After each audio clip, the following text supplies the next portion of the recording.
it's a great time for establishing habits. Like right now, in most parts of the country, the weather sucks. Like you're not going to be outside doing a bunch of stuff. So let's establish some good habits that you're good doing indoors. So you finish your run, like let's sit down for 15 minutes and do some core and do some mobility.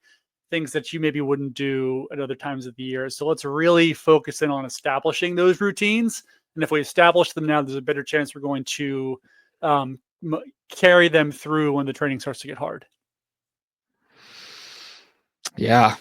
And dude, this is a perfect segue. Because it's winter right now.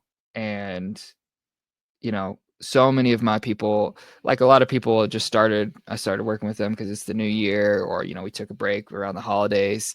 And like you said, like a lot of us were just kind of starting back up with some strides, basic speed work, getting back into our strength work.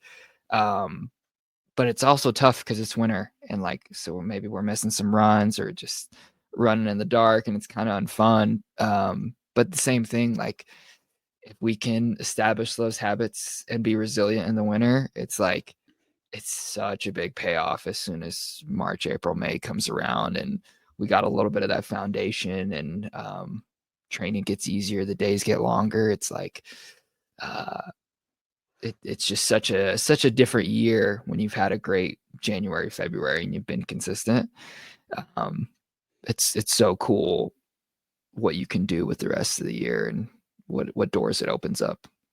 Absolutely. Now, you not being maybe the biggest winter person in the world, and me either, being totally honest, never have been a big fan of winter and cold weather running. Like what are the things that you do that help you kind of get through running in the cold weather better? Here's a real hot take. I really lean into consumerism. It's a Like, great time of year for that. I'm just saying, you see a beautiful, nice running jacket. For one, it's true. Like, good gear makes a huge difference. Like, I was just telling somebody I have this jacket, I have it in two colors, and it's like it's a good last shell. It's stretchy. It gives a little bit of warmth, but it's great against any like snow or rain. And it's a super, like, if you have a layer under, like a warm layer over it, like I feel confident I can run in anything. I've run in like hard blizzards, snow, and having the right gear of like, oh, it's raining and I need to double. It's not a big deal. I throw this jacket on. I got a hat, protects my eyes. I run. It's no problem. So having stuff that you're like you can handle it is super helpful. But yeah, like, not joking. Like, every once in a while, it's like you got to buy yourself a little treat. Like, get yourself a nice little jacket because you deserve it, because you're out there running in the dark. And I'm a big shoe guy. I love shoes, and pretty lucky that uh you know, I've gotten a lot for free over the years, but sometimes you gotta buy yourself a shoe to. For one, it's such a great investment. You're gonna run more, take care of your feet, take care of your body, but yeah, reward yourself. Get yourself a little treat. Get yourself some cute mittens. Um, I don't know. Sometimes we just act. People people spend money on the craziest, silly stuff. People buy boats for 30 grand, and That's a cheap I don't boat know. as well. 30 grand's a cheap boat. That's not a yeah. Sure, I don't know. People got watches and jewelry, and then people will act like buying $100 pair of running shoes is like this irresponsible, crazy thing, and it's like you're gonna be healthy. You might be running with your friends. It's such a great investment. So don't beat yourself up about it. Get yourself some nice gloves, a good jacket that can handle the cold and rain. If you need suggestions, hit me up. I love jackets, and that's my biggest thing. I have a lot. I have a lot of other cold running tips, but that's my number one. What do you got? What are you telling people in the winter? I mean, gear is obviously super important. Just like good gear is gonna make that so much easier when you're out there. If it's raining, having a good jacket so you're not frozen to the bone. I remember so many times in college, like not having good gear and running in Pennsylvania in February and it's raining and it's 33 degrees and you're just like soaked to the core. It is just the absolute worst. And actually getting accruing some good gear, like a waterproof jacket, like it's still not fun necessarily, but it's way, way, way more tolerable than it ever had been previously. So makes a big difference for sure. I would also say like just for your mental health, like don't look at your watch as frequently. Like, when it's weather's crappy, roads are slick, you're running through slush, whatever. Like the paces are going to be off, and that's totally fine. It's just like running in the heat. Like, yeah, you're going to be slower. It's not the end of the world. We're still accruing fitness, so like, don't let the watch, you know, mess with your head at all when you're running in crappy weather, even in the cold. Sometimes it's just hard to get going in cold Your weather. Like, lungs are tight and constricted. You're yep. wearing a bunch of clothes. Like, yeah, it's gonna be slower. Yeah, so don't get too overly concerned about that. Like the heart rate data is going to be weird because you have a jacket on, and yeah, your blood vessels are restricted. Like it's all going to be strange. Like don't worry about it. Don't let it get to your head. Um, and I would say like, man, just embrace a little indoor running now and then. Like sometimes it's just like really nice to just put on like shorts and a t-shirt and go run on the treadmill, not in tights and a jacket and a hat. Like sometimes like the process of getting ready for an outdoor run can feel really laborious. And I think that every once in a while, just like putting on your shorts and t-shirt and just hopping on the treadmill for an easy hour or doing your workout on the treadmill instead of trying to struggle through a workout outside can be a really good, just like mental day, just easy day, pop on a podcast and just let the miles tick by on the treadmill too. So like, no, not a lot of people love the treadmill, but I think it's this time of year is a good time to just embrace every once in a while and find ways to enjoy it more. Like, oh yeah, I don't have to put on my jacket today. It's just nice to be in a t-shirt and sweat a little bit. So Dude, 100% going through that process of like, okay, do I have the right gloves? How many do I need 3 layers or do I need a vest? Where's my hat? Like it just can kind of bum you out sometimes, like when you're going out for those runs. And then especially like, too if it's like your gloves are a little damp from the day before, or like your beanies are damp, like and that's just like, oh man, like I gotta put on this wet hat that I wore yesterday that I forgot to put in the dryer. Like that's such a bummer. It can really little things like that could really drag you down on a cold winter day.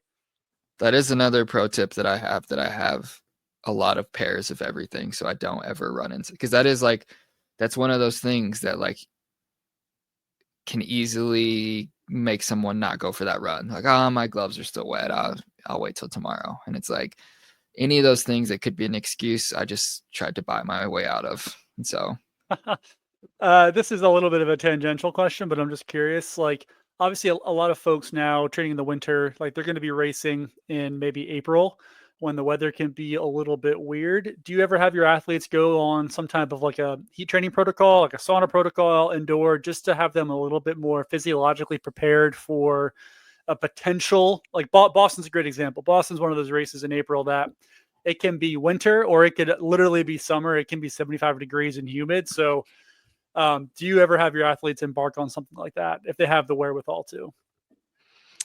I don't know if I ever have for Boston, but tons of other races, yes.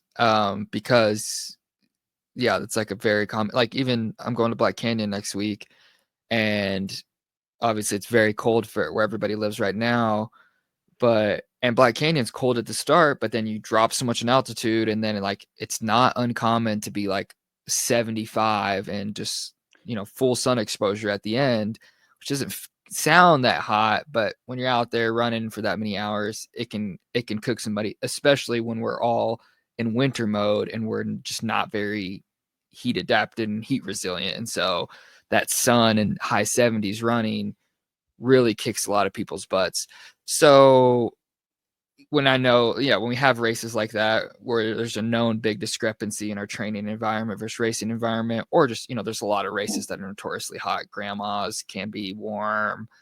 Uh, a lot of ultras, Western States, Javelina, things like that, for sure. Sauna stuff's pretty cool. It doesn't take an insane amount to like start to get some good adaptations, and it's pretty easy to do. I just enjoy it in the winter. It makes me feel so much better getting the sweat and like yeah, so if someone has, I mean, it's a pretty cool thing to have integrated year round. But yeah, absolutely use it when we have those race conditions. Love it. I just, yeah, and like I said, I just like it, and there are some fitness benefits. So Yeah, it's pretty well studied. Like, having a sauna protocol ahead of a warm weather race like can actually make a difference in your heat adaptation. So just curious if I have one that I found. It was on irunfar.com that I send to my athletes. And I used it personally, and when I was preparing for the Disney World Marathon back in 2020, just because I had gotten burned one year. It was warm, and I had not been heat trained at all, and I got crushed. And so the next year, I did a pretty rigorous sauna and heat protocol, and it made a big difference. And I've shared that with my athletes, getting ready for Jason, races like Boston.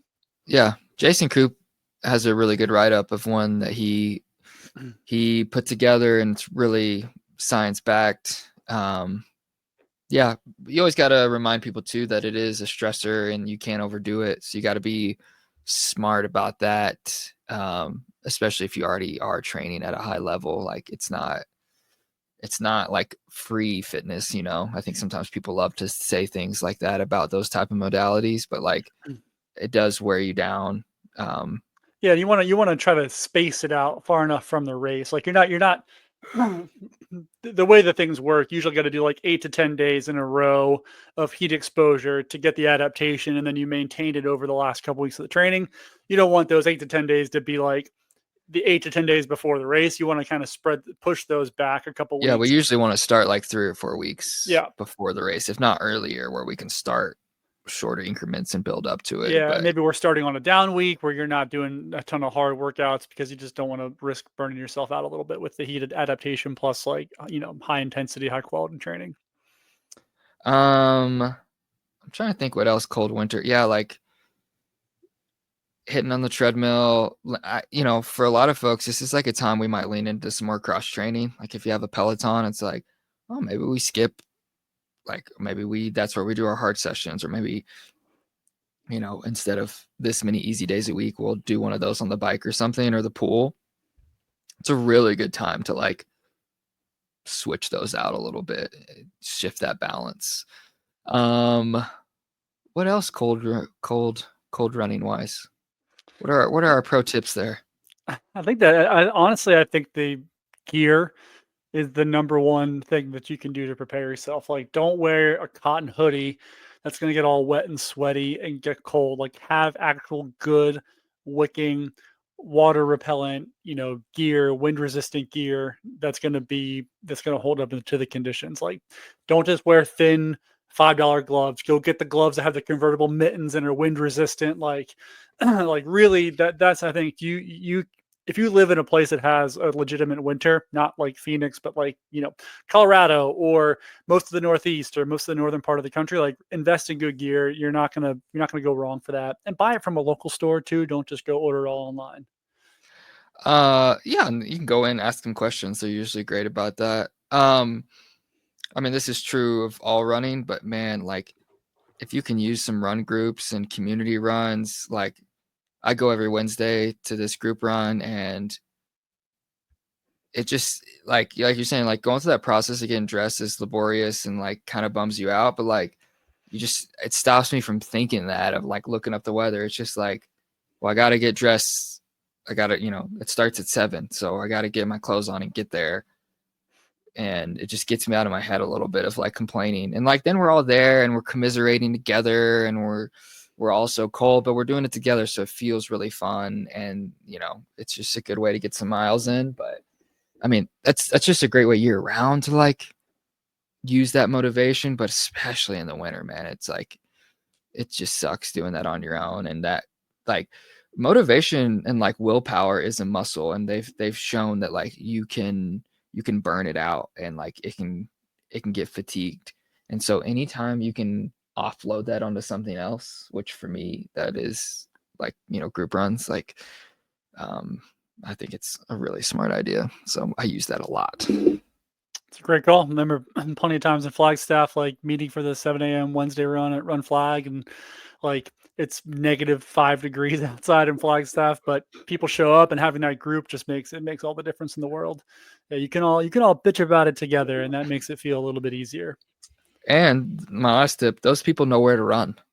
Because like for us, everything's pretty clear now, but a few days ago it's like 80% of places are too icy. And so it's like, the people who have been around a long time, they know which places are plowed first, which places melt first. And so I'm never really good at that. I'm not like locked in that way. And so going to things like that or running with other people, they seem to be on top of it more. And so that's just a better run if you know the right route. Amen, brother. Anything else cold winter? I don't think so. Like it gets dark, and that's another hurdle. I don't really know if I have a good solution to that. Like have a headlamp if you have to be out there in the dark. Make sure you try to have some days where you're able to run when it's light outside, whether it's pushing your morning run a little bit later or your evening run a little bit earlier. Like that's a tough hurdle to get through for people who have to run early or late due to, work or family obligations. But, you know, again, good gear, a good headlamp is going to be really helpful, but I guess just the mental fortitude to know that that it doesn't last forever and the days are going to get longer is helpful. But that's another one that I think is a deterrent for a lot of folks. And that's one where maybe some indoor training can be helpful, where you can at least you don't have to be outside in the dark every day. Like, okay, maybe get on the treadmill, get on the bike, do something a little bit different just to try to break up that monotony of being in the cold, dark weather.